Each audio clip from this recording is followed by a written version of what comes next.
voy a introducir muy rápidamente la peste porcina africana, ya que he visto que en ninguna de las ponencias de este taller se ha hablado directamente sobre ella, y sobre todo porque os va a servir de modo de repaso y para que entendáis un poquito también mejor la situación en el caso de Cerdeña. Bueno, la peste porcina africana es una enfermedad vírica, producida por un virus bastante extraño desde el punto de vista taxonómico. De hecho, es el único virus de la familia Asparviridae que conocemos. Es un virus enorme de tipo ADN que además puede ser transmitido por garrapatas blandas. ¿Vale? No, lo único que quiero que os quedéis de esta figura es que es un virus muy complejo y además muy diverso. De hecho, conocemos hasta 24 genotipos, 24 tipos moleculares diferentes de este virus. ¿Vale? Produce una enfermedad típicamente hemorrágica, ¿vale? Para que hagáis una idea, es relativamente parecido a lo que podría provocar ébola en humanos. Por suerte, peste porcina africana solo afecta a suidos, esto es muy importante que lo tengáis en cuenta, y lo que vemos en las carcasas de los animales, lo que vemos en necrosis son este tipo de lesiones más o menos generalizadas, hemorrágicas en diferentes órganos. Por ejemplo, aquí os traigo lesiones en el diafragma o lesiones petequiales, que son pequeñísimas hemorragias a nivel de la corteza renal, a nivel de riñón. ¿Qué causa en el cerdo? Lo conocéis todos, pero fundamentalmente un gran impacto económico en la industria porcina. ¿Vale? Debido a la gran complejidad y variabilidad genética y genómica de este virus, aún no tenemos tratamiento, ni se ha desarrollado, ni tenemos disponible una vacuna, a pesar de que muchos centros de investigación, muchas empresas privadas, o por ejemplo en nuestro caso, estamos intentando desarrollar una vacuna frente a este virus. ¿Vale? Obviamente, debido a todas estas razones, se considera una enfermedad de declaración obligatoria para la Organización Mundial de Sanidad Animal. En cuanto a la epidemiología histórica, voy a resaltar fundamentalmente la importancia de su origen y cómo llegó a Cerdeña, ¿vale? Y es que, como prácticamente todos sabéis, es que el origen de este virus procede de los cerdos silvestres africanos. Fundamentalmente, el hospedador que más ha convivido con el virus y el que mejor está adaptado está a él, que prácticamente no causa sintomatología clínica en estos animales, son los facóqueros, ¿vale? En el mapa os pongo el rango de distribución dentro de África, donde normalmente circula la peste porcina africana, todos esos 24 genotipos, en el centro-sur de África. Pero otros, como el potamóquero rojo o el hilóquero, pueden ser hospedadores naturales de este virus sin causar enfermedad aparente, ¿vale? Para que nos quedemos en contexto, esta zona de África es realmente la fábrica del virus de peste porcina africana y de los diferentes genotipos. Cuando cualquiera de estos genotipos toca o al jabalí o al cerdo doméstico, el curso clínico es mortal, ¿vale? Suelen ser con unas tasas de mortalidad muy cercanas al 90-95%. En cuanto a la historia fuera de África, podríamos resaltar los dos brotes históricos que aparecieron en Lisboa, tanto en el año 1957 como en el 1960, en el que se afectaron tanto países de Europa Occidental como Haití, República Dominicana, Brasil o Cuba, ¿vale? A partir de la década de los 90 se fueron erradicando en prácticamente todos los países. De hecho, en España se erradicó en 1995. En toda Europa se erradicó, exceptuando en la isla italiana de Cerdeña, donde han seguido apareciendo casos de la enfermedad desde 1978.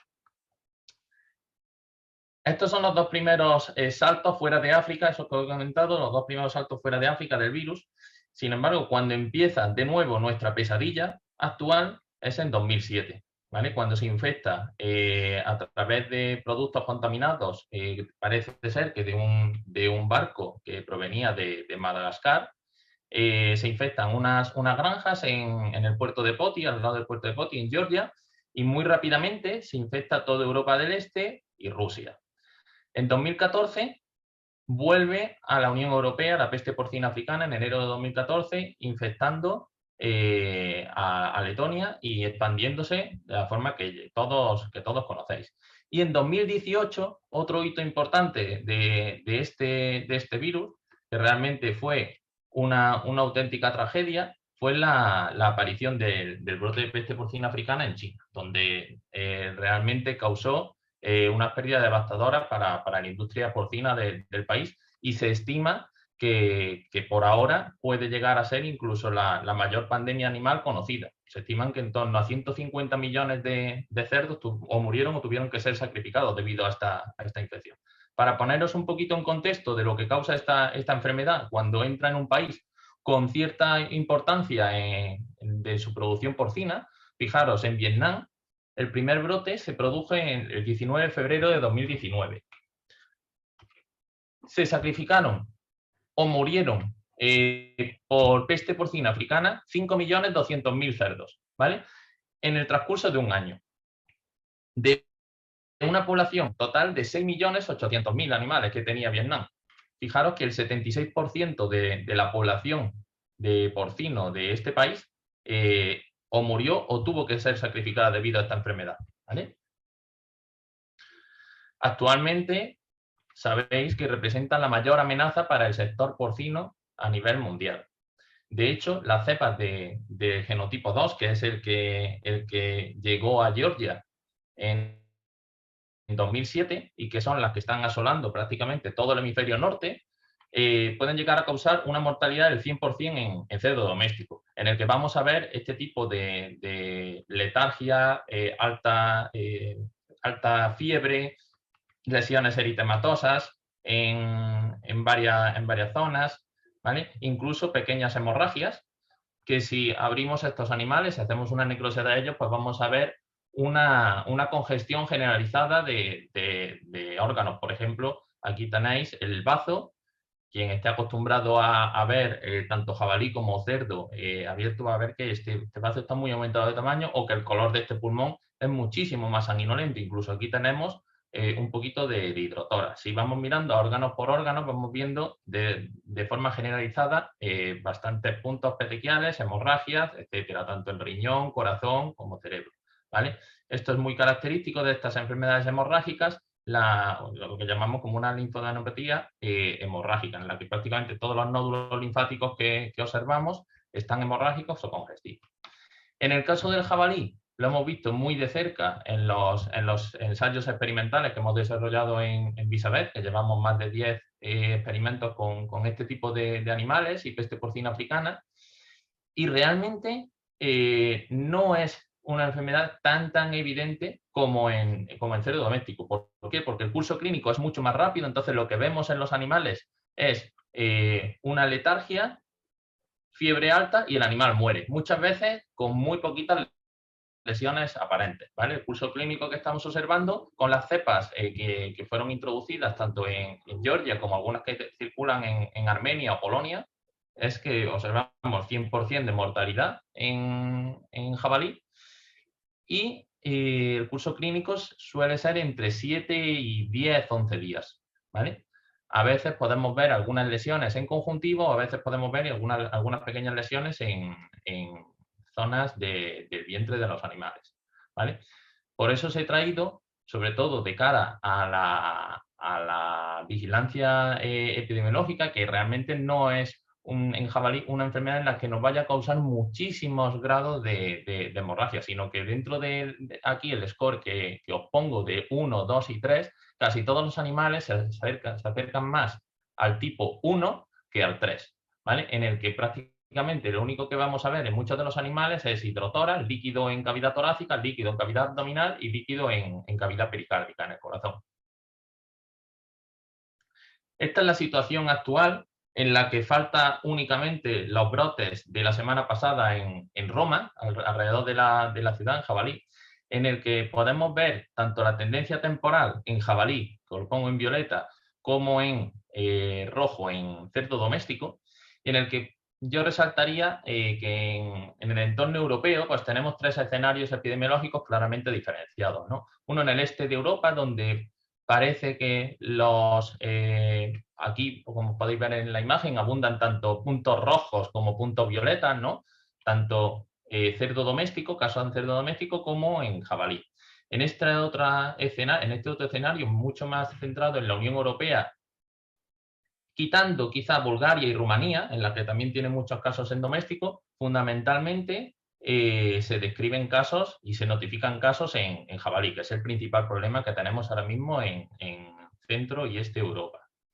Y, por último, vamos a centrarnos en el caso de la isla italiana de Cerdeña, donde ha sido endémica, como he dicho, desde 1978 y continúa habiendo algunos casos, como vamos a ver ahora.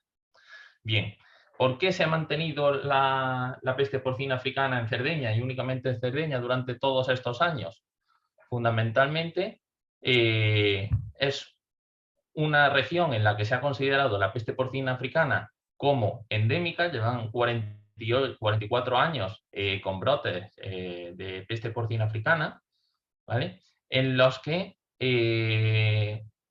fijaros, en la zona este central de la isla, en amarillo os marco una región la que se considera como endémica en jabalí, ¿vale? Pero como vamos a ver ahora, no solo en jabalí, ¿vale? Aquí os he traído los puntos de notificaciones tanto de peste porcina africana, tanto en cerdo doméstico como en jabalí.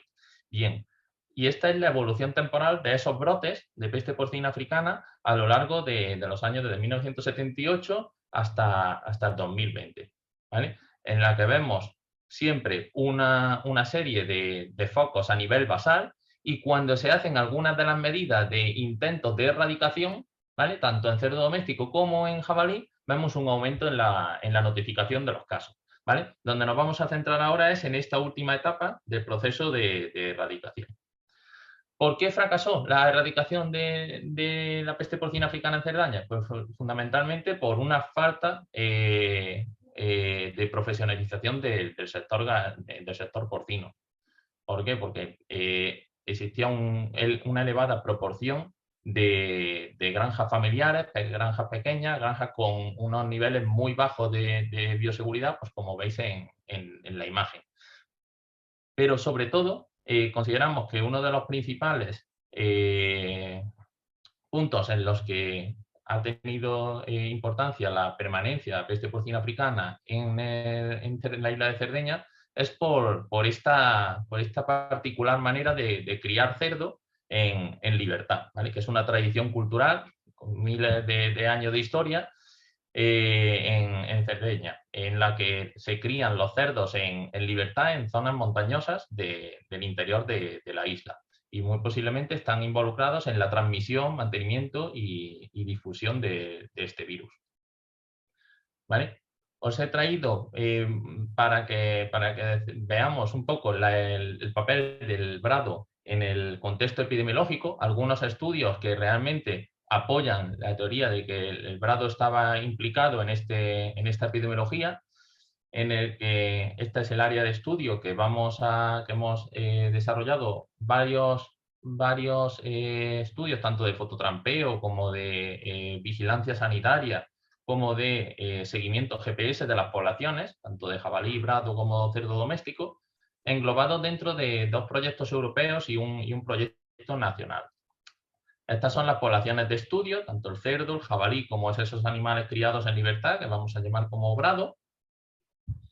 Y, por ejemplo, en estudios de fototrampeo, si vemos lo más simple, que es una imagen en la que veamos más de una especie o más de una de las poblaciones que estamos estudiando, vamos a considerar que eso sería para nosotros una interacción directa, ¿vale? En el que, por ejemplo, en estas 6 imágenes veis interacciones entre cerdo y jabalí, estos brados que se crían en libertad en la isla de Cerdeña. Y si os fijáis en el número, hemos detectado unas 140 interacciones directas de este tipo frente a 2.418 interacciones indirectas, en las que ambas poblaciones comparten el mismo espacio, pero en diferentes tiempos. ¿Vale? Esto tiene importantes implicaciones en el caso en el que este virus es capaz de sobrevivir durante durante ciertos tiempos en los ambientes. ¿Vale? Sin embargo, bueno, hemos visto que las interacciones observadas superan ampliamente las interacciones directas, pero realmente estas últimas interacciones directas, esas 140 interacciones directas, para el poco esfuerzo que hemos realizado de fototrampeo, es un número elevadísimo si lo comparamos, por ejemplo, con los estudios que se han hecho en Sierra Morena o que se han hecho en Extremadura por los compañeros, por ejemplo, del IREC, en los que realmente se detectan muchísimas menos interacciones directas entre jabalí y cerdo ibérico, bueno, como podría ser nuestro caso. ¿Vale? Bien, si vemos el patrón diario de estas interacciones, fundamentalmente vemos que en primavera tiende a haber muchas más interacciones al atardecer, mientras que en verano, tanto al amanecer como al atardecer, suelen ser periodos importantes de interacción entre estas especies. De hecho, hemos observado sobre todo más uso de comederos y puntos de agua por todas las especies, principalmente en la estación seca. ¿Vale? Os voy a presentar unos datos aportados por el Instituto Zooprofiláctico Experimental de la Cerdeña, ¿vale? Donde vemos en negro o grises las abundancias relativas de jabalí y los avistamientos oficiales de estos animales criados en libertad, del brado. ¿Vale? En el que vamos a ir poniendo este mapa y vamos a ir elaborando unos mapas de riesgo del virus y de la presencia del virus tanto en doméstico como en jabalí. ¿Vale? Si os fijáis, hay algunas zonas en las que se detectan brotes en jabalí, pero están relativamente alejados de brotes de granjas serológicamente positivas a peste porcina africana. ¿Esto qué quiere decir? Que muy posiblemente el jabalí únicamente no nos explica los brotes en cerdo doméstico, sino que tiene que haber algo más. ¿Ese algo más qué puede ser? Pues muy posiblemente el brado. ¿Cómo lo hemos, algunos estudios de cómo lo hemos interpretado esto? Hemos utilizado collares de seguimiento, ¿vale?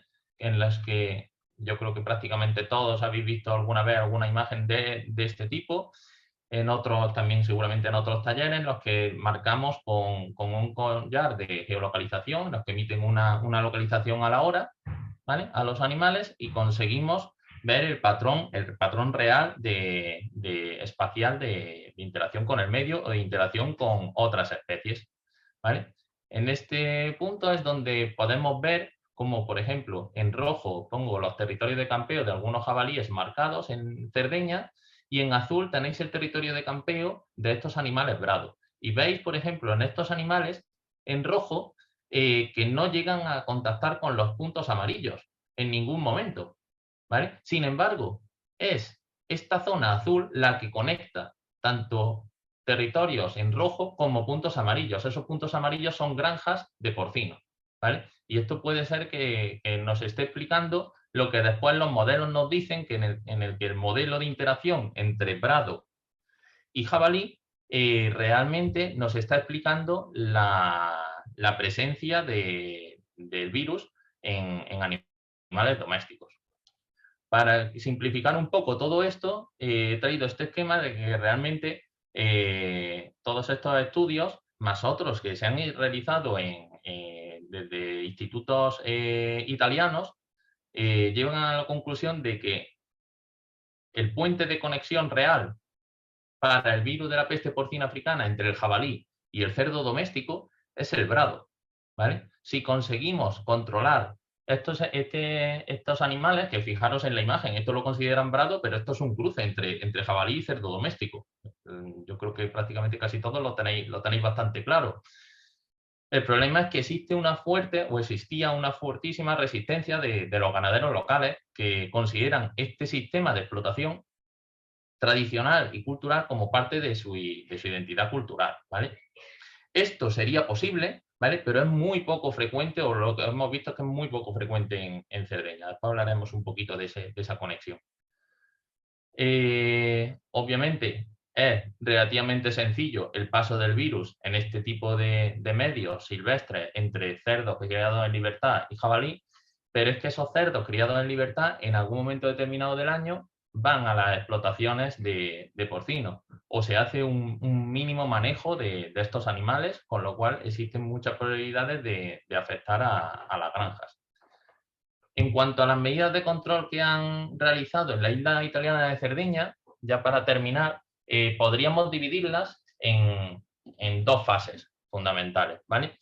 En la fase primera, que pensaríamos que va desde 2008-2009 a 2014, lo que se ha hecho fundamentalmente son estrategias básicas de prevención y control. Fijaros que os pongo censo y registro anual de cerdos por granja. Es decir, en muchas áreas, sobre todo en las áreas montañosas de Cerdeña, ni siquiera existía un censo y un registro fiable de cuántos animales tenían las granjas, puesto que algunas de las granjas triplicaban la población en momentos determinados del año porque recibían esos animales de brado, ¿vale? Y en un momento determinado los registraban. Mejorar la bioseguridad de esas pequeñas explotaciones familiares con mayor riesgo de transmisión y la prohibición de la cría del brado, con un cierre del comercio a todos sus productos, del comercio a nivel incluso de la isla, ¿vale? Además de mejorar el control en los terrenos públicos comunales, que principalmente lo que se hizo fue aumentar el programa de vigilancia de que esto se cumpliese. ¿Se cumplió? Pues parcialmente. ¿Vale? Fijaos, aquí os traigo unos mapas sacados de las domas de colaboradores de 2019 en el que vemos la densidad de brado, ¿vale? En 2013, estos círculos verdes arrojizos, que rojo significan más, verde significa menos, frente a 2016, en los que vemos que sí que desaparece el brado de ciertas áreas de la isla de Cerdeña, pero existe una resistencia, existen núcleos de concentración que incluso tienen más densidad de esos brados tras las medidas propuestas por la fase 1.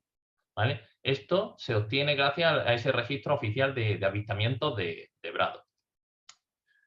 No me voy a parar en esta diapositiva porque es un poquito compleja, solo decir que tanto la detección de anticuerpos como la detección del ADN, pues como hacemos con el COVID ahora, ¿no?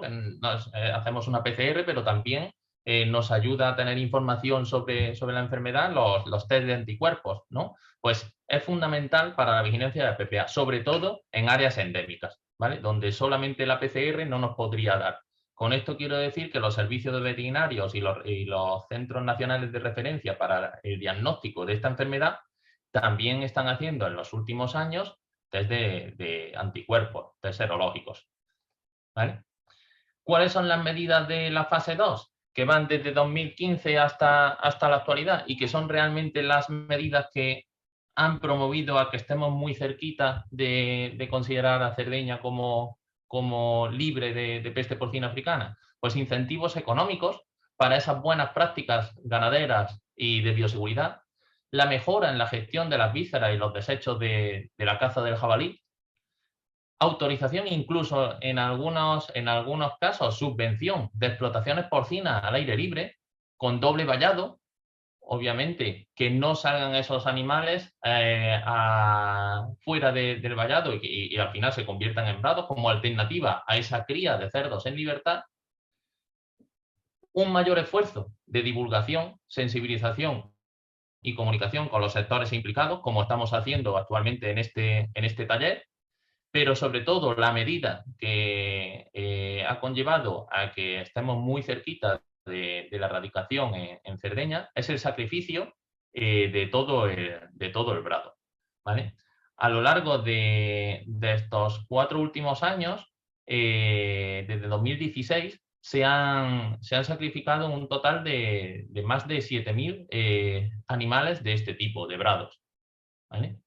En el que por primera vez las autoridades italianas han publicado datos sanitarios oficiales, ¿vale? En el que, si os fijáis, en 2017 que se capturaron 616 animales de brado el 62% tenía anticuerpos positivos frente a peste porcina africana y casi el 4% eran PCR positivos, frente a lo que observamos, por ejemplo, en 2020, donde tan solo ya se detectan 14% de anticuerpos positivos y no se encontró, durante 2021 se encontró animales positivos a PCR. Es decir, el virus no está circulando de forma activa como estaba circulando en 2017. De hecho, el último brote notificado en cerdo doméstico sucedió en septiembre de 2018. Desde entonces no se ha vuelto a notificar un brote en cerdo doméstico. Y en el caso del jabalí, vemos que al menos en Cerdeña, con estas cepas que circulan, que no lo he dicho, pero eran cepas de genotipo 1, de las que entraron inicialmente en Portugal y España en los años 60-70, no persiste por sí solo en las poblaciones de jabalí, al menos actualmente, sino que necesita reintroducciones desde el cerdo doméstico y reintroducciones desde esos animales brados para que vuelva a circular en jabalí. En cuanto a la producción porcina, pues vemos que a lo largo de estos últimos años, e incluso después de todas estas medidas, vemos que la población, el número total de granjas de porcino en Cerdeña no se ha visto reducido significativamente. Sí que se ha visto una reducción paulatina en las granjas en extensivo, en esas granjas de cría al aire libre, pero en el número de animales criados no vemos ningún tipo de diferencia en los últimos 10 años. En la actualidad, este sistema se ha simplificado mucho, donde ahora, si se siguen las medidas que se están realizando en Cerdeña, tan solo se tienen que fijar en el jabalí. Y es verdad que el virus puede estar presente en niveles muy bajos en algunas zonas montañosas de la isla. ¿Por qué? Porque cuando se cazan se hace estudios serológicos, estudios virológicos y todavía se detectan algunos jabalíes seropositivos, aunque hay que decir que cada vez es menor este número y que no desempeñan un papel importante en la epidemiología de este genotipo 1 del virus de la peste porcina africana, al menos en el escenario epidemiológico de Cerdeña. Esto es completamente diferente a lo que tenemos en Norte y Centro Europa.